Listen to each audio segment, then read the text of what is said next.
said, the things they said, voices, some from those dead, all the voices heard. Voices, things we say, voices, they're in your head, all the voices heard. Oh, hello, everyone who's not a Nazi. You've got Kempa. Also Shannon. And Keon. And we've Hello got to a show everyone. today. We've got quite a show. Jumping in with no intro.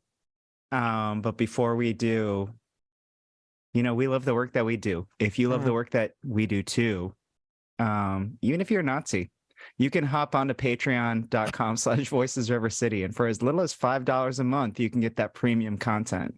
You can show up to our special event. No, you can't if you're a Nazi. We don't let Nazis show up to our special events. Oh, this is going to be quite an episode today. Nazis not welcome. Yeah, no Nazis allowed. NNA. But for those of you who aren't, you're perfectly welcome to have a good time with us. But supporting us helps keep this whole thing running. And hopefully, we think that we're helping add to the conversation in this region and in this state. And if you believe that too, please consider supporting us. Let's move on to the show. The big story. The big story of the last 2 weeks.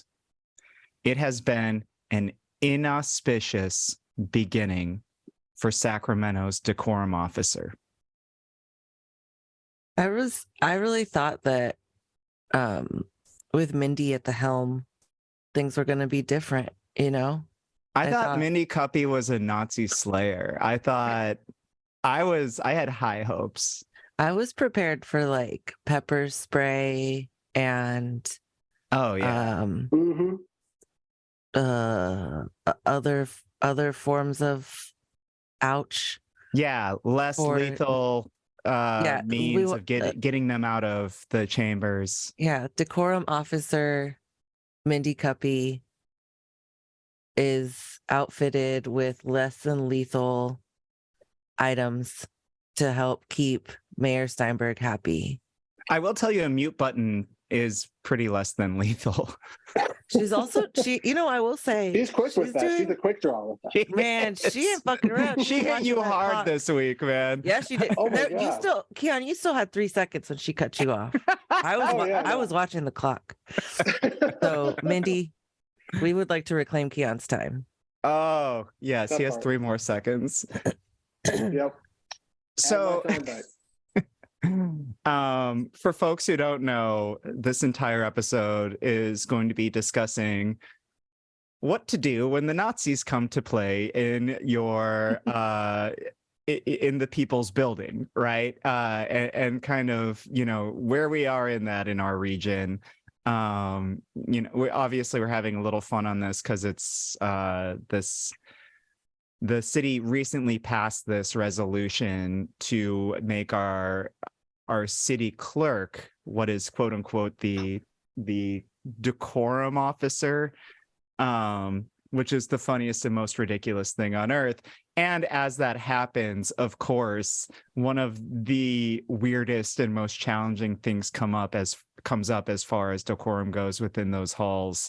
And it's basically the mayor not wanting the responsibility of kicking people out and now giving it to the city clerk, who, like, the clerk's office, they do just amazing apolitical work most of the time. It's just right. Like, oh, hey, I have a public records request.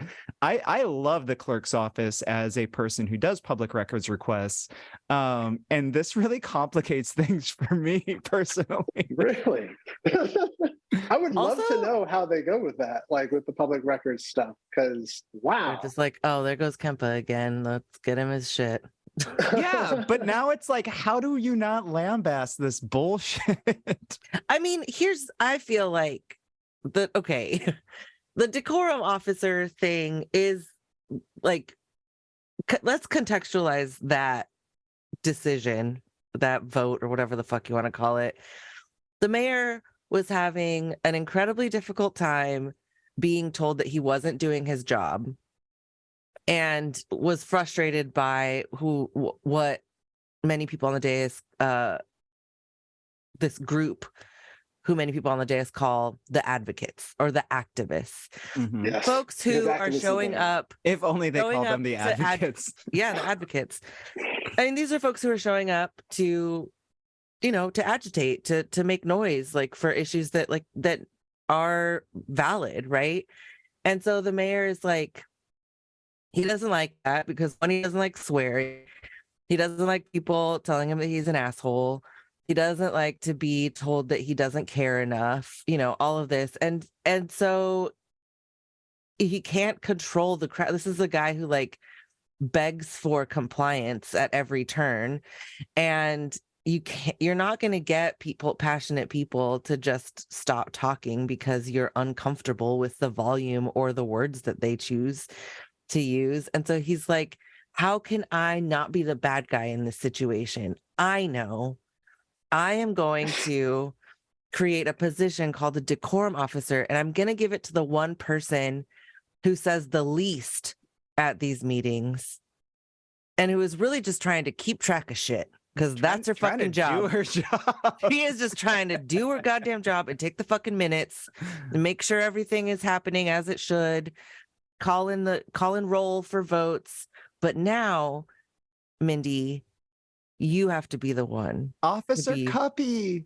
And Yeah. it's bad. Come on. So I feel like, yeah, and we'll get into this, like what should have been done when these Nazis show up and pull their bullshit.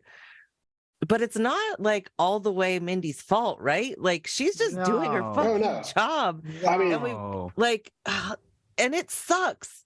This shit sucks. It's not like I'm sure she's not in a position when the mayor's like, idea, Mindy, you will be the decorum officer. I'm sure she's not able to be like, oh, well, mhm. actually, I would like to just continue to take the minutes if that's okay.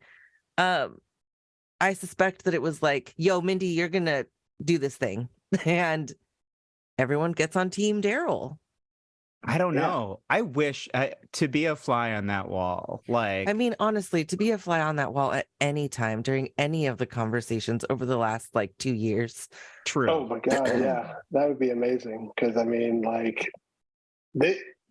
in order for them to actually be able to convince people to respect the rules of decorum, they actually have to be enforced consistently and be worthy of our respect. And they that's never. the problem. Two major concerns. Right. It doesn't matter if it's the mayor who's giving it or Howard or Mindy. I mean, at the end of the day, the rules are poorly enforced. They're essentially meant to make sure that council members, public officials who are paid no less than what was the amount? No less than $2 million in total pay for this, across Right, the city clerk coffers. makes hella bucks. Yeah. I want to be a clerk. They get paid well. In fact, I think, if I'm not mistaken, the county board clerk actually is budgeted less money than Mindy's office is. Well, because that person is not the decorum officer. Mm-hmm. Yeah. And it's telling, that they're giving her this new job of, enforcing the rules of the procedure, but her office can't seem to get council members the full staff report, like the presentation that was shared on the homeless updates last night. There were council members who were asking for that from the dais, saying they hadn't gotten that. But that was from the county, right? Some of it was. The one that was shown from the city manager's office actually was appeared to be prepared by the city manager. The way that the county board clerk or the county does it is that those presentations, those materials are all available under the online, respective agenda item. You can They download should be. them individually. Yeah. But we don't. Well, it's weird that Howard was not transparent with his reporting. City manager Howard Chan, who makes $500,000 a year. Imagine that. Okay. We're getting a little off track. Let's talk about the Nazis. We've got a little Nazi problem here in Sacramento, and not to make light of it, because it's incredibly fucked up. And whenever they're around, it does feel like people are in danger. And when they do come around, as far as I think a lot of us are concerned, there's no talking with them. It's make them uncomfortable, show them they're not welcome, get them the fuck out of here. So let's talk a little bit about that too. So little background on this. Do you guys mind if I do the background? I would love for you to do the background. Okay. Since around mid-April, Shannon, Shannon has a bit of a cold, everyone. And it's funny, once we got you onto something, your voice sounded incredible. And but now all of a sudden you're like, no, you do it. You go ahead. I think I'm just I run on adrenaline, and then when that runs out, I'm back to oh yeah, I actually feel like shit.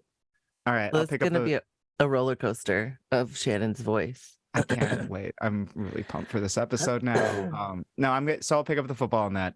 So ever since about mid-April, this Nazi by the name of Ryan Misano, he's 43 years old. He, I believe, lives in Solano County. I've got 2 addresses from 2 different cities on him from my research. But he has started, for whatever reason, driving down to Sacramento every Tuesday night to start making public comments.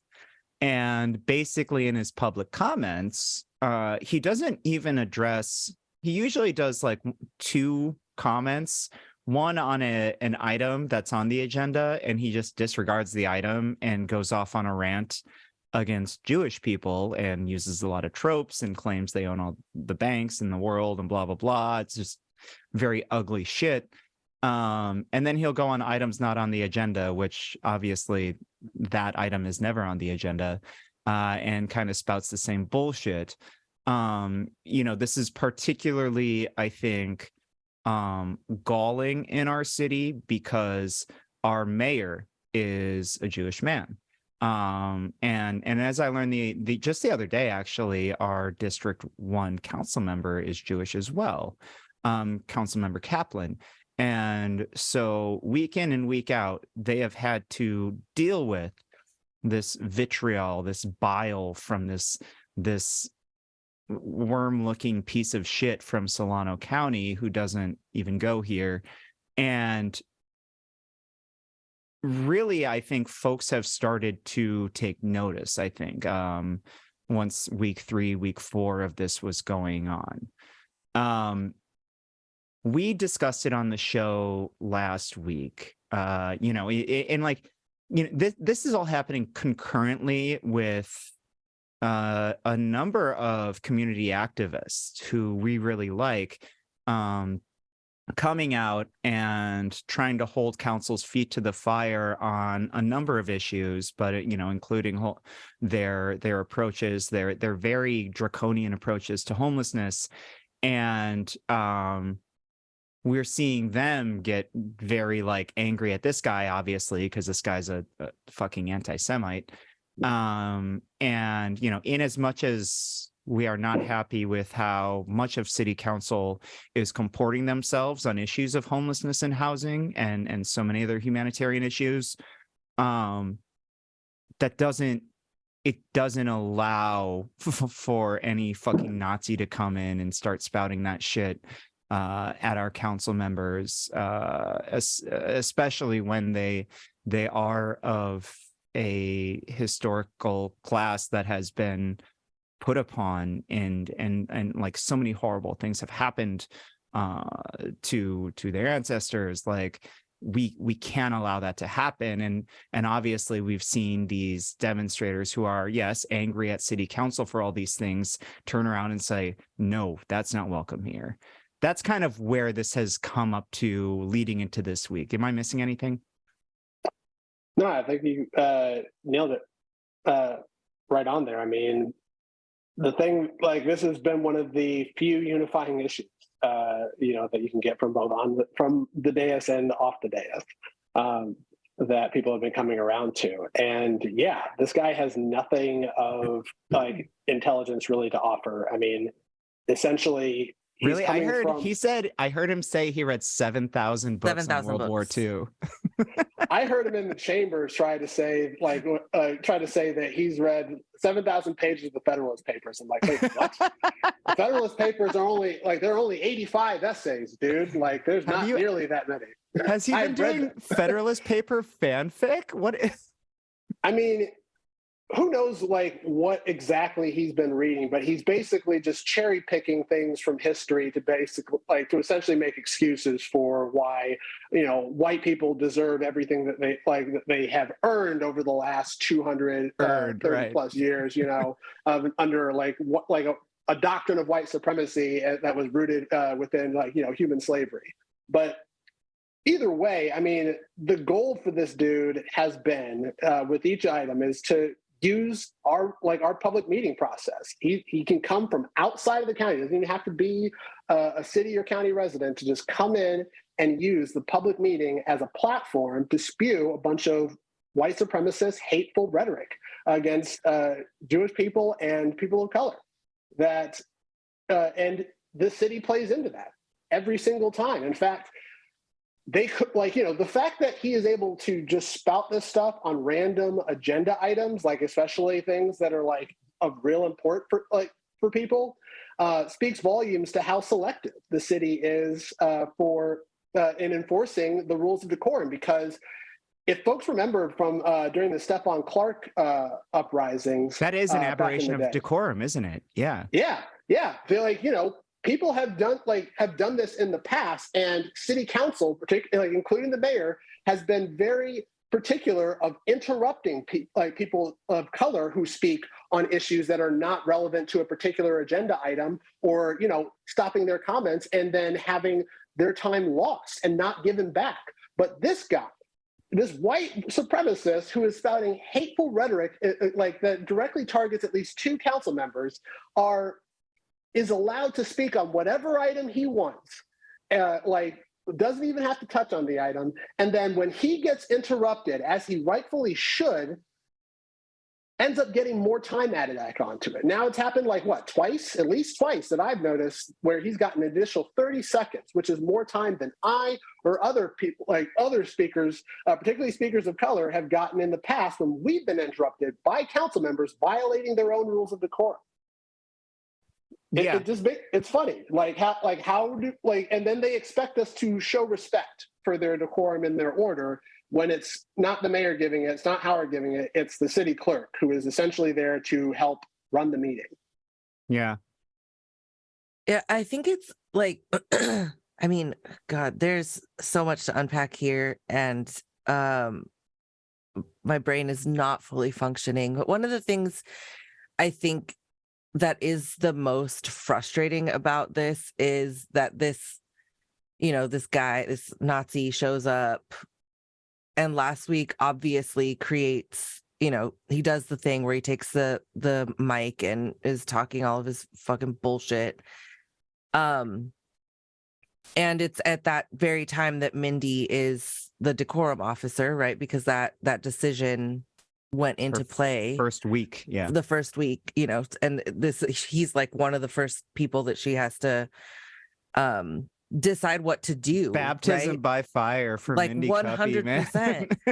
And I don't I think it goes back to a broader conversation about how there is a lack of consistency with how the meeting chair, because it generally is the meeting chair who is responsible for bringing a meeting to a point of order, right? So this is also just this is not what's happening right now in terms of having a decorum officer is outside of the framework of what a public meeting generally would look like. It would be the chair of the meeting who is responsible for making sure that things stay on topic, or if someone's talking shit, they gotta cut their mic.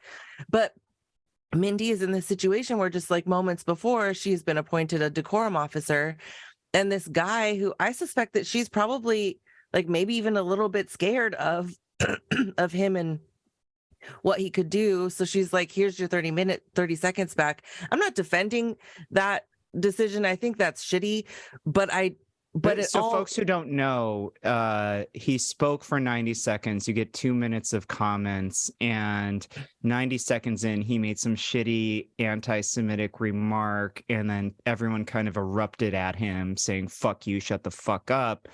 And then after that all happened, even the mayor was like, God, fuck this guy. I think the mayor said that I've had enough of your shit. Yeah. Yeah. And like, you know, but he was like, I have a First Amendment right, and blah, blah, blah, and I want my 30 seconds back. And Mindy, in her first week as you know, officer of decorum, decorum professional, granted him those 30 seconds, which people obviously weren't happy with. Sorry, Shannon. Right.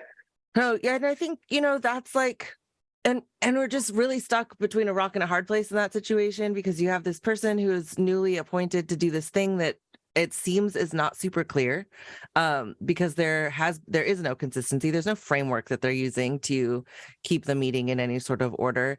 And then you've got the mayor, who obviously, like, he is the person who's receiving all of this hate speech. And so I suspect that he's also not thinking clearly in terms of how to bring the meeting back to order. And what do you do, like, in a community setting? I almost like don't expect him, like, right? Like, yeah, like, he should be able to walk like out. Mad for him, like 100%. Fuck all of this, and like he should be able to walk away that moment. You know, 100%. Like, he should not have to sit there and listen to that bullshit. But I think, like, what has happened then is that the community has stepped up, and they're like, you've got this motherfucker who's up here talking all kinds of shit. All this hate is being spewed from this guy. And we're going to stand up and say, we've had a fucking enough of this shit. And I mean, I think, and this is where the conversation is going to end up between the three of us, you know, tonight, this morning, depending on when you're listening, that what should be done in this case. I mean, certainly not what was done last night. Yeah. Yeah. I mean, it's like, I think we really need last to night talk being about... Tuesday, May 23rd. Sorry. Right. Yeah. Last night being Tuesday, May 23rd. I mean, we really have to examine, like, it takes us back to that process of, like, them enforcing the rules consistently, which they do not do, because, you know, by their treatment of this hateful, like, you know, fear-mongering asshole, they are literally showing how rooted city council processes and procedures, and, like, you know, along with every other institution here in the United States, is rooted within white supremacy culture. Because the city knows this, and you can ask the city attorney's office about this, is that they can pick and choose when and where they decide to enforce rules and decorum. In fact, there have been multiple instances of council members violating their own rules and decorum, such as like certain council members, you know, literally getting, or like telling people to hell with them. You know, there is video of the mayor saying to hell with you from the dais, you know, not just to this guy, but like to anti-racist public speakers, calling out, you know, Sac PD and comparing them to Nazis. And they're like, you know, there's other times of other council members doing this. But like the thing it comes down to is that when it comes to who is speaking, whose rights are actually being protected most? Is it like everybody's on a consistent basis, regardless of their race, sex, or creed? Or is it specifically white people, white men in particular, who, you know, feel that they have an absolute right to First Amendment free speech, which it actually is not the case. And you know, it's a little bit more nuanced than that. But at the same time, anytime it comes down to, like, you know, a white person being made uncomfortable or their rights being violated, we have to like go out of our way to really like make sure the rules are enforced. But if it's my rights or another person of color's rights who are, you know, on the block, we like, you know, we just basically get what we get, and we just and we don't throw a fit. Yeah. You know, I was talking with a couple folks on the Bird about this on Twitter. And, you know, obviously there's the conversation of the First Amendment and, you know, hate speech being protected speech, which it is in our country. But that doesn't preclude you from other citizens coming for you if they feel that necessary, right? But we were talking about like what are the options when this person keeps coming week in, week out and spewing this bile. And I was saying, like, during the Stefan Clark protests, during all of those city council meetings, council would kick out people somewhat regularly.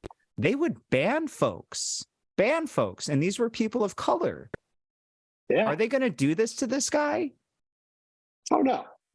In fact, that wasn't the case. The only person that was actually banned within the last week since this guy has been showing up ended up being a person of color, the daughter actually of a sheriff shooting victim, Jaime Naranjo's daughter, was supposedly banned for 2 meetings. The only problem with it is that, like, one, it is a violation of it's a violation of our First Amendment free speech to just prevent somebody from being able to participate in a public meeting process, especially for with elected representatives. Right. But even under SB 1100, they're supposed to get some sort of notice. It can't just be like a verbal, "Oh, you're Can out." you tell me what SB 1100 is? SB 1100 is the recent update to the Brown Act here in California that essentially empowers local officials, particularly city council and county boards of supervisors, to recess meetings and also remove people who are consistently disruptive. And it's it's very it's very shaky on shaky legal grounds. There's actually been a similar law out on the East Coast that was overturned in the last month because on similar grounds. Basically, you can't just remove somebody because they say something like comparing the chair of the meeting to Hitler or something like that, or calling out Nazis or whatnot. You can't just ban people from participating in a public process. It's anti-democratic. Well, this is the neoliberal consensus, seeing Gen Y and Gen Z come of age and really start wielding their power and saying like, "Oh, this is uncomfortable." That's what laws like this read to me. Mm-hmm. Yeah, I mean, it's just this was in response to a lot of people, particularly anti-vaxxers and right and far right speakers coming through, protesting COVID mandates and disrupting council meetings, and also making very clear threats against people at school board meetings and other public meetings or whatnot. But it's being used in a way that actually doesn't necessarily punish those people, especially now that we're exiting the COVID emergency, but it's now being used as a cudgel to beat back any form of public dissent, particularly those that come from people demanding racial justice and just equitable treatment, as well as standing up for their own rights. It's just it's being used as a catch-all for any sort of dissent, and essentially being used to prevent people from meaningfully participating in an already spectator sport, which is our public meeting process. Well, in you in particular, I think can speak to this shit, like the racial dynamics here, where it's like you had a sitting council member last year try to remove you from the police oversight committee. This old conservative white dude with some real concerning reactionary issues. This man refused to make the land acknowledgement until the day he was off the dais. He tried to get you removed, and it's like these racial dynamics, people might not think it, looking around oh, I guess, everything looks equal and normal, but oh, no.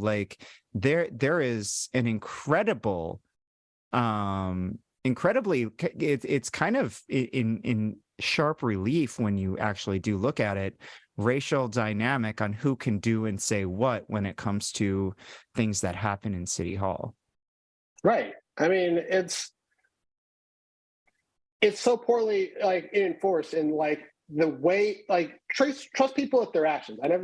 I'm always making a point to, like, remind people, especially when it comes to members of public office, whether they're elected or appointed, trust them at their actions, not their words. And the way that the rules have been enforced, such as, the current rules of procedure clearly state that council members shall not argue back and forth with members of the public, even though that actually happens, when this guy talks, when we call out the police or whatnot, or on multiple different occasions, like, what I said, like the things that I have said, like at county board meetings. Even though it's our First Amendment right, they are picking and choosing when and where they actually enforce the rules of decorum, and it's really only when it makes somebody, particularly a white person, uncomfortable within those rules. And then all of a sudden, like, we need to maintain order, which is really we need to look at what is the purpose of maintaining decorum? Is it really to actually keep all members of the public safe,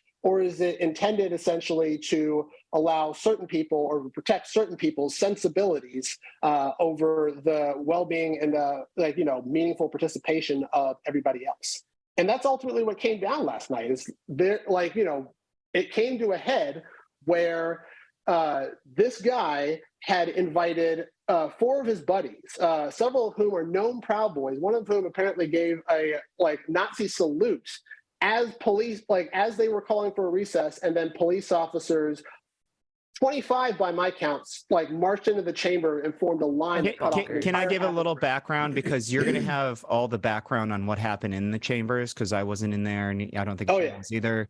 But so moving forward from the previous few weeks of this single Nazi, showing up every Tuesday to spout his bullshit, he ended up coming in with 4 other dudes, chuds, as you might call them. I feel a little bad because I wonder if us mentioning this on the show last week helped lead to this, but they showed up. And it was him, Nazi Ryan Massano. He claims he's not a Nazi. He claimed it on the Sacramento Bee, but oh boy, if you look at his Gab channel, there are plenty of positive references to Hitler there. He's a fucking Nazi. He shows up. He brings Proud Boy Jeffrey Perrine from up in the foothills. Perrine once said that, quote, of immigrants, we should be smashing their heads into the concrete. Perrine showed up in a Pure Blood t-shirt. I learned today from Massano's Gab feed that apparently Perrine has been excommunicated from his Proud Boy chapter because he's too racist even for them, which wow. I thought I enjoyed that. And then there were 3 other guys, and what Massano was claiming today online is that they were also former Proud Boys or whatever. One of them was wearing what's called a Goyim Defense League shirt. It's this hyper violent, disgusting sort of joke, they do these prank videos where they sig heil and call people, I hope folks, I was quoting the prank thing, these aren't pranks, but just really harassing folks. It's a really, really disgusting group. One of them was wearing a shirt of theirs. Another one I was told was one of the leaders of White Lives Matter and here in California. And you actually see them sharing a lot of Massano's social media posts and stuff online. So that doesn't surprise me at all. So these are real violent, real horrible Nazis, kind of the worst of the worst. And he brought 4 of them into Sacramento City Council chambers this week, Tuesday, May 23rd. And they came in and people were ready for them because they knew that they were going to come in some numbers. And apparently when public comment for the city county deal on homelessness, which is a really important conversation, but it got overshadowed by all this. was about to start, Ryan Massano, the Nazi from Solano County, was the first commenter, and anti-demonstrators came up and they held up some signs and they said, "No, you're not going to comment today." And that's when things started to go a little bit sideways. Keon, do you want to just talk us through that? Yeah, I mean, there was a clear contingent of folks who were prepared to, like, you know, prevent this this hateful figure from showing up. And I think it's from even having the platform, because I think it's really important that we're clear on this. Like, as much as we hate these assholes, they are not completely stupid. I mean, they're using that, like, they had a plan to use this public meeting and this important issue item as a platform to spew their hateful, violent rhetoric. Can I interrupt you and say Massano uses ACLU language? Oh, yeah. To stay up there. He says, if I get silenced by the First Amendment, that means the rest of you on the left are going to get silenced. That's my problem with the ACLU and all my friends at the ACLU, and I argue with them all the time on this shit. Mm-hmm. Germany has laws against Nazi rhetoric and Nazi symbology. Right. There's a way to do this and still protect free speech.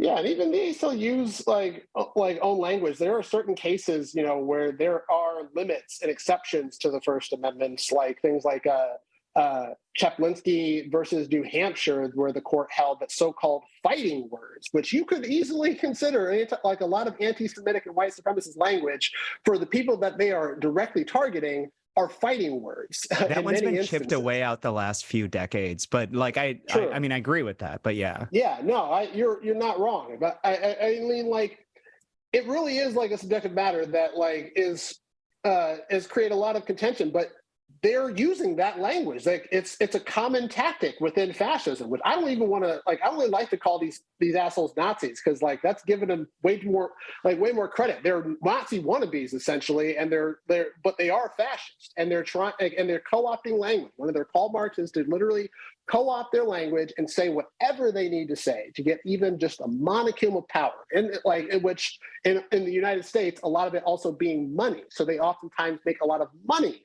trying to get this sort of power. And it's like, that's what the goal was for yesterday evening, was to like use this really important issue that had brought out a lot of community members, particularly unhoused community members who had to arrange rides. And it's very hard for them to get there and participate. And they were trying to co-opt that platform. And the city council and the police department essentially allowed that to happen. Not only allowed that to happen, but then shut down in-person comment after that, because, you know, once people came up to the board with banners, you know, it was a temporary reaction. People ended up sitting down like 15 minutes after they called the recess, and then we were just waiting, and it was just the white supremacists like sitting behind a row of about 25 police officers from front to back of the chamber, literally just shouting at people and provoking them and antagonizing them, even when they could have just escorted them out, just like they were trying to escort everybody else out. And then rather than doing that, they said, no, we're not going to have, we're going to cancel the in-person meeting. Everybody can join via Zoom.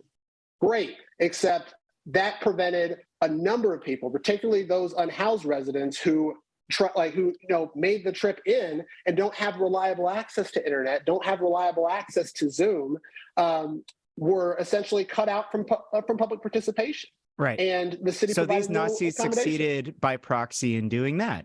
Or these, sorry, like you don't like to use the term Nazi, but these fucking morons succeeded in that, and like that disrupts our discourse, that disrupts our processes in this city where we really care. Like the three of us on this show really care. Everyone listening, probably spends more time in City Hall than we do. And and that's the infuriating part of it to me. It's that these white supremacists can just sort of just kind of throw a grenade and then just blow up all discourse. Yeah. Well, and they do it in the name of public discourse. Right. And we've got, we have example after example, especially after these last few years that have just been full of uprisings for all sorts of different reasons. Like I'm thinking specifically about George Floyd. After George Floyd was murdered, how we saw the Sacramento Police Department stand and protect Proud Boys over people who were there to agitate because they give a shit about folks.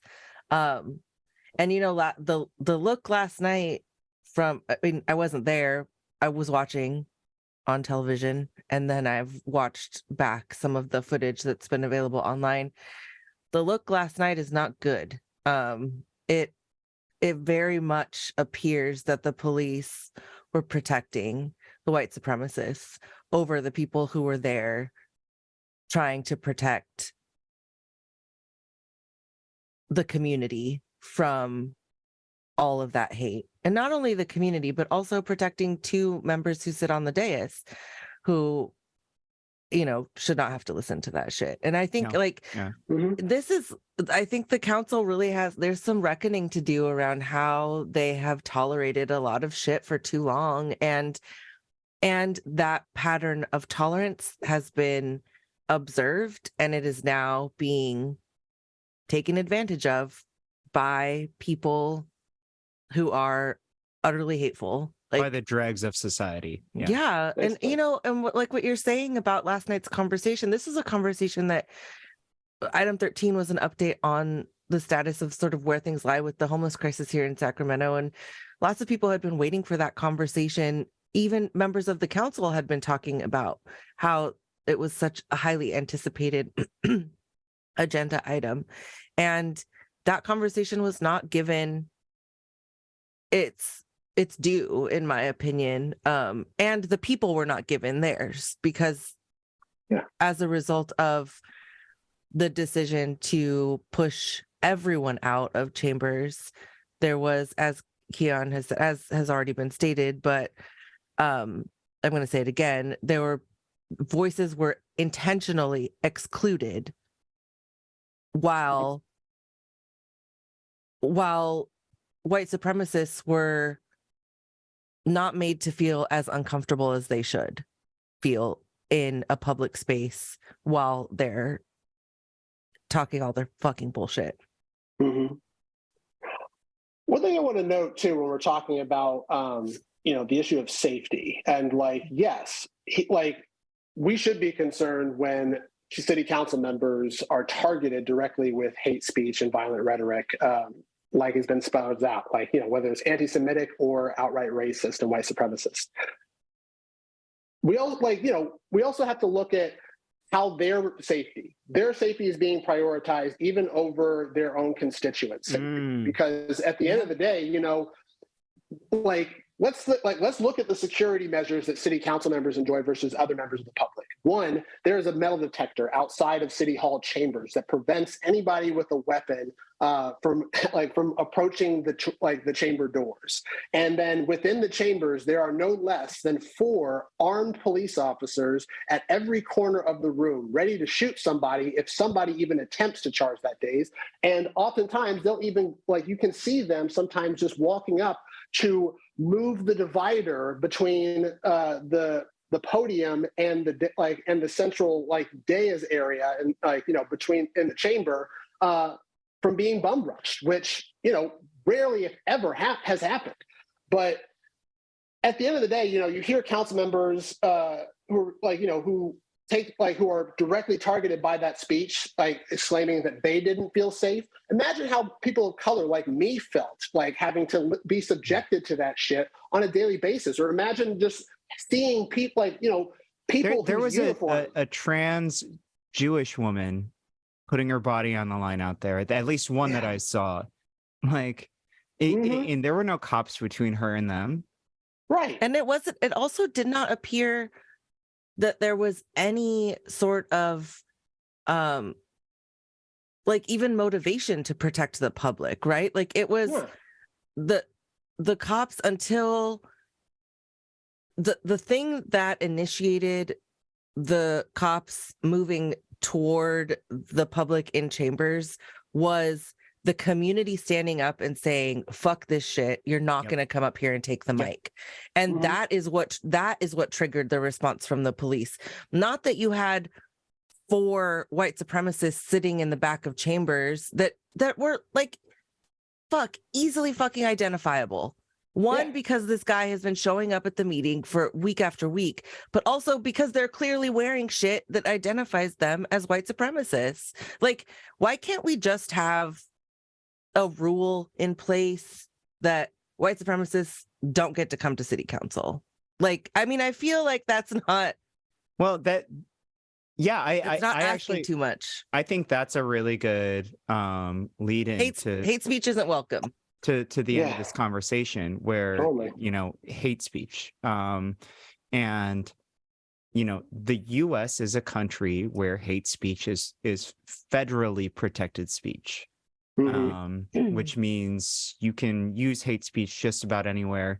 As Keon was saying, there are certain things where it's like, very few things where it's like, if you burn a cross for the with the intent of intimidation, that's considered not protected.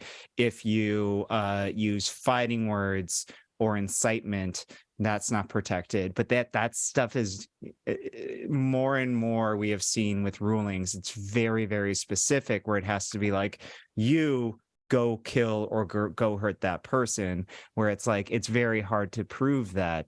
So really, really hateful speech is protected. And so what these little fucking worms can show up to our city hall and say all of these things, and they are protected under the Constitution.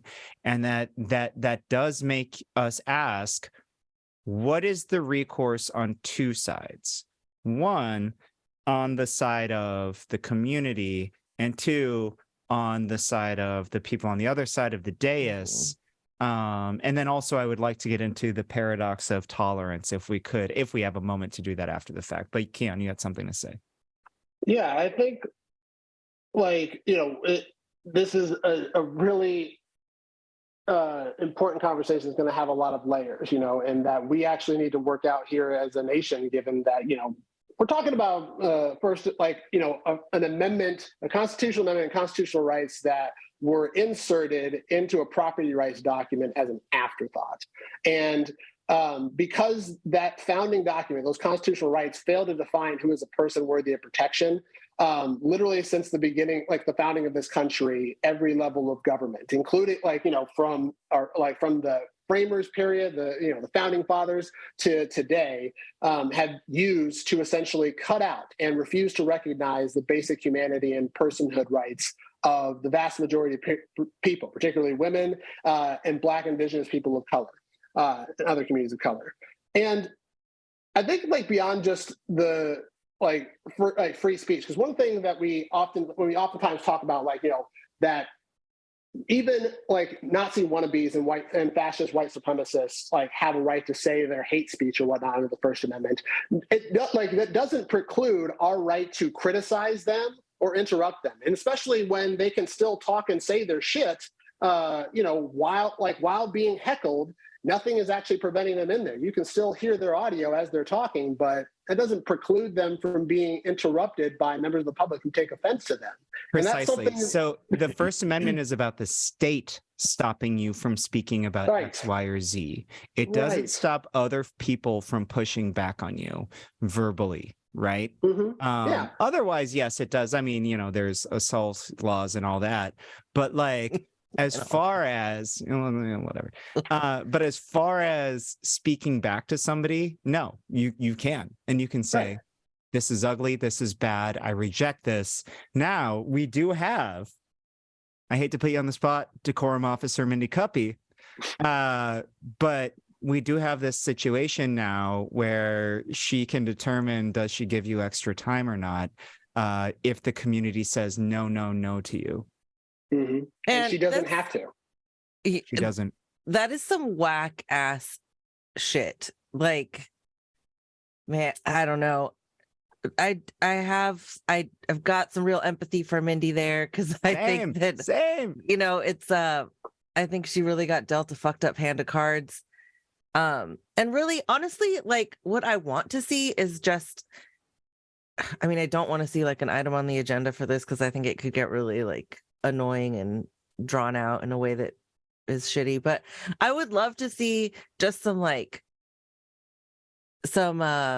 guidelines like for, like a framework. I don't want to see any of that. Well, they put now the speaker slip, since Minnie's Oh become my the God, I decorum know, and it's officer, got that actually have all of the decorum rules listed on them now. Instead of the half sheet that they give, it's now a full page of paper, front and back, that lists out the rules and everything. And when you violate them or speak out of turn, you're like, you can count on Officer Cuppy to like speak up and repeat those rules ad nauseum over and over again until we get it through our heads. And this was She's something that staying clear of the happened- closing doors at this point in my head.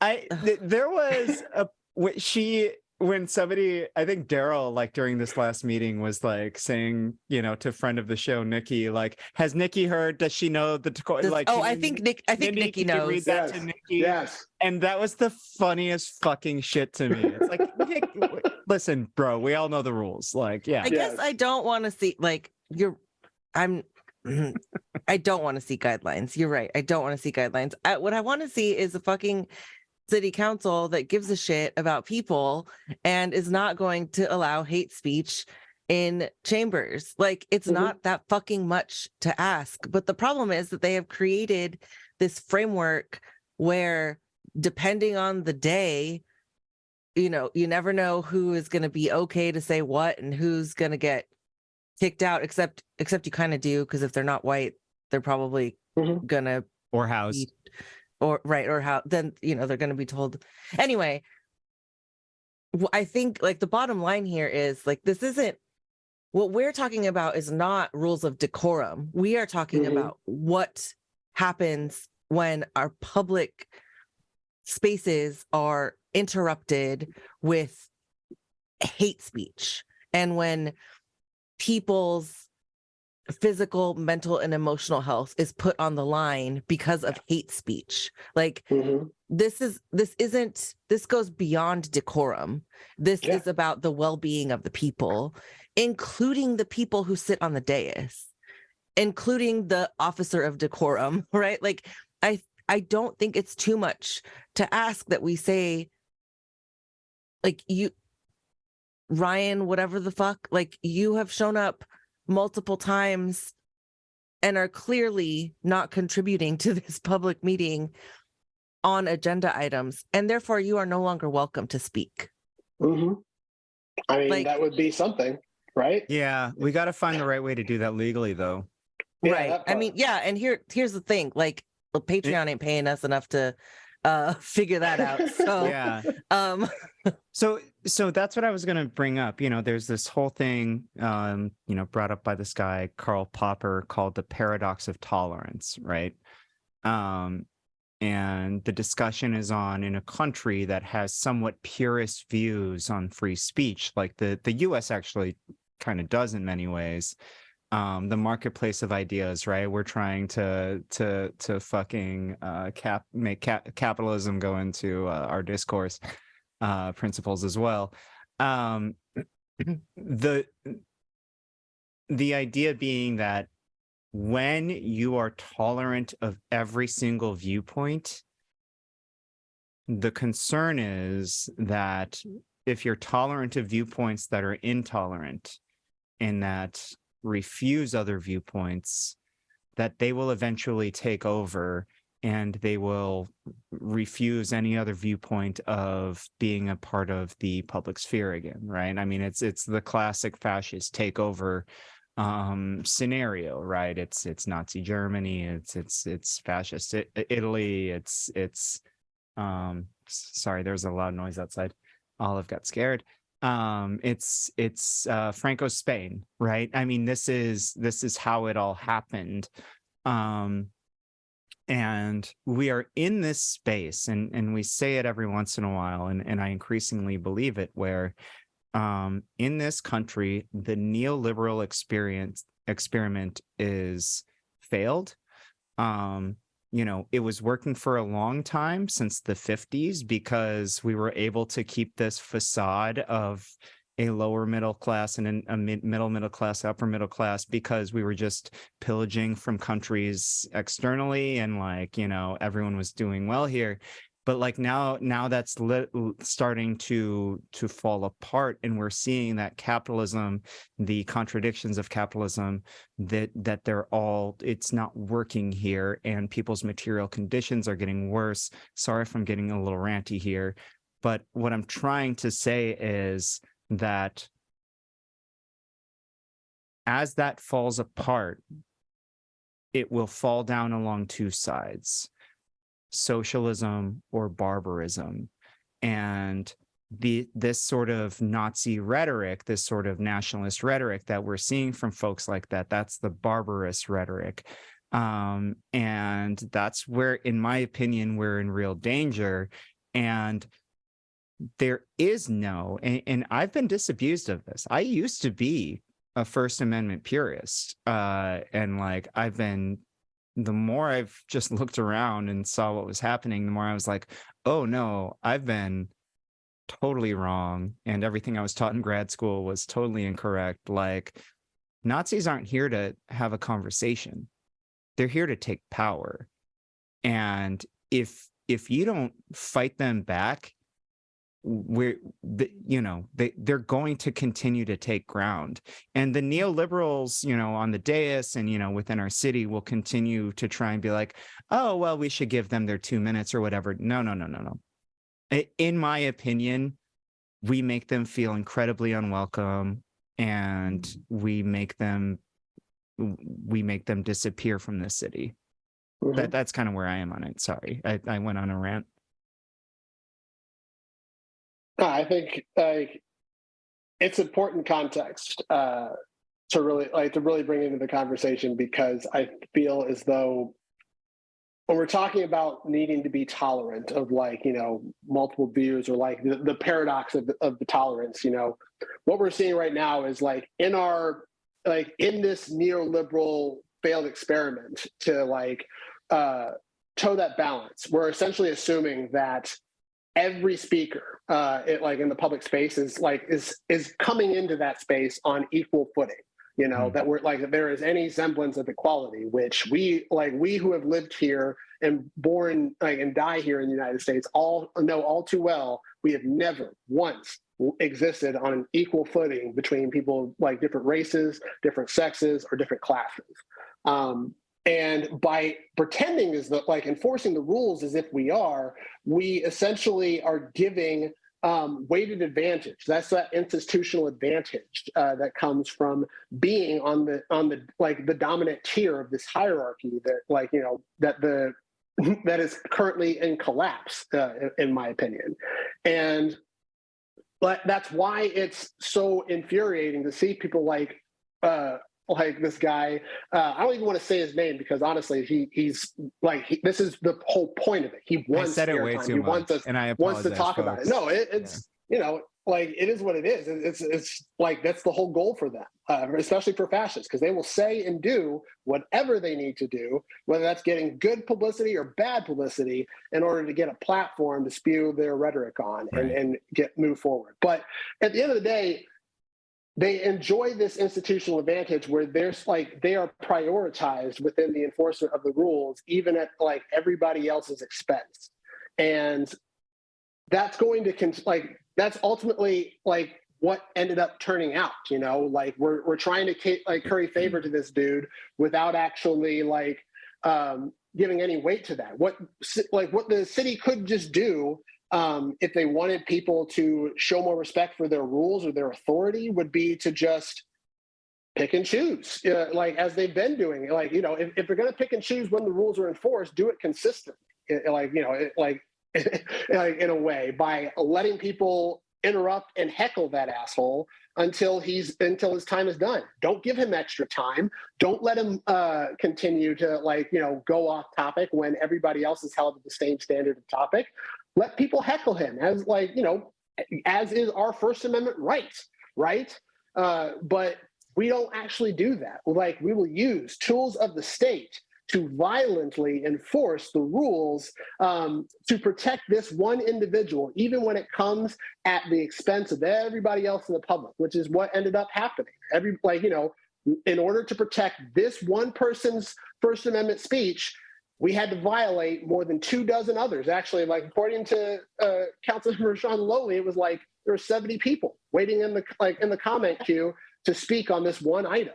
And it ultimately came down to 10 people because, the whole item, the public comment period, wrapped up in 20 minutes, 2 minutes per person. So, we have to really ask ourselves that, what was the outcome versus what we ultimately gained by protecting this one dude when we could have just, let the chips fall where they may. City clerk doesn't have to give them more time, doesn't have to shut down the whole meeting, but they chose to do that. And it ultimately was convenient, especially, I think, even for council members, because I think you're right. As they like to joke, they don't want to be there until 11 o'clock at night listening to everybody complain and vent and rightfully vent their frustrations. Yeah. So it worked out in their favor. As friend of the show, Corey said, I think we all just would have felt safe if he had just kicked out the 5 Nazis and we could have carried on with our business. Yeah. That part. Yeah. Shannon, did you have anything to say? No. Okay. I mean, no, I've said it. It's, I think it's difficult because we continue to find ourselves in these situations with our elected leadership where they are just failing in so many ways. And this is actually the question I was going to ask you. Yeah. Okay. I think this is just another way that they have failed, I think yeah. Isn't there this weird situation too where it's like, I want to protect you and your humanity at all costs, and I think the entire city should. Fuck these Nazis. And also, the second they're kicked out of City Hall, along with our people, then they go along with their policies of harming unhoused people, and it's really fucking difficult to navigate that. Yeah, I mean, I think this is, and we don't have time to talk about this, but that there was what happened with those 5 dudes in the back on Tuesday night was awful. It shouldn't have been allowed to happen. The way that everybody got kicked out, all of that. And there are so many ways that the council agrees with the people based on Twitter, right? That what went down last night wasn't cool. And hate speech hate is not a thing that is welcome at City Hall, whatever. But then very quickly after the conversation, we got back onto agenda item 13, and there was a different kind of hate that was a different kind of hateful narrative that was perpetuated by a lot of people on the dais. And so I think it really is right. I do not want to equate white supremacy with or these guys and what they were trying to do. I don't want to equate it all, but I do think that what we are seeing is that Sacramento's leadership leans real comfortably into making sure that white people and people of privilege are comfortable. And if that continues, there's going to be bigger problems. And there's going to be more disruptions at public meetings because people aren't going to put up with that shit. No. So they're going to have to figure out a different way. They're going to have to give Mindy more than a mute button. Mindy's going to need an Iron Man suit. I don't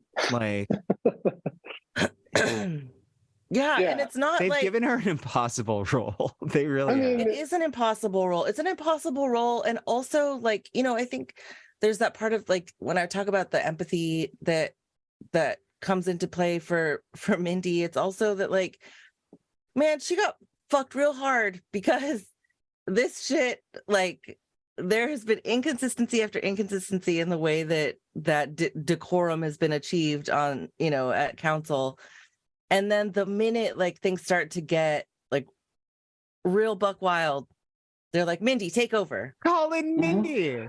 And I then, mean- and that just sucks. It sucks in so many ways. It's unjust. It's wrong. It's just, She was always this Ugh. chill person at City Hall that like yeah. Was she though? I mean, for me, I'm just a PRA guy that's like, hey folks, I love you. Thanks for giving me those records, You like, don't make That's real. administrative folks, you don't make administrative workers be, the folks who are taking the punitive action. Like, I agree. it shouldn't be that way, right? Yeah, Like there yeah, needs to be another way to have that, to achieve whatever the fuck twisted sideways goal they're trying to, if what they're it's trying perverse. to do is It's really is enjoy, perverse. yeah, it's gross. Yeah. And also you don't get to enjoy decorum and silence when you're an elected official and people are hurting. Like, That part. that is just not the way it works. I mean, that's what it comes down to. Like, let's be honest about this. Like, Mindy is getting thrown under the bus with this decorum officer stuff because like the mayor does not want the yoke of having to tell people what they can't speak or to throw people out. He doesn't want that attention on him. So rather than accept the responsibility that he is paid six figures to actually do, he'd rather toss it over to his appointed public official, the city clerk's office. And I have a different, I come from a different perspective. I've been coming to city council meetings since as far back as 2017, 2018. And I have seen Mindy selectively enforce, the rules and decorum, cutting people Totally. off, based on like her preferences. But I mean, at the same time, it doesn't mean that she deserves to like have to be the one to do the chair's job. Like, we're paying them to do that. But I wanted to speak to that point around. Just a heads up, we are 10 minutes over time. Heard.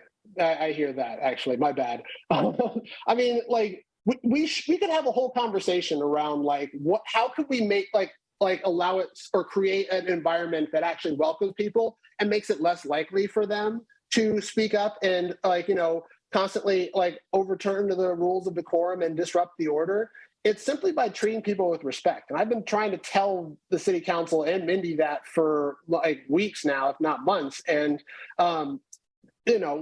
cutting people off at 2 minutes, being selective and enforcing the rules, that in turn just creates a level of illegitimacy that doesn't make people want to respect it, whether it's the Ryan Massanas of the world or the or the resident anti-racist or anti-fascist that's speaking up in the chamber. But it's at the end of the day, if we don't view the rules as legitimate because they're not being enforced legitimately, what good are they?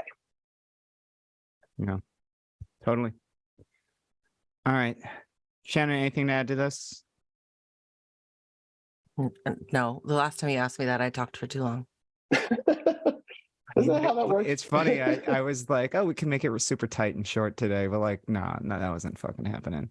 But I'm ready for dinner now. So I really appreciate this conversation, and everyone who came out to show up against the Nazis, and I think the community will continue to. I'm hoping to be out there next week if the Nazis come out. And for any of you Nazis listening, I know it's about 25 days too late, but follow your leader and fuck you. See you guys Bye-bye. next week. Fuck the Nazis.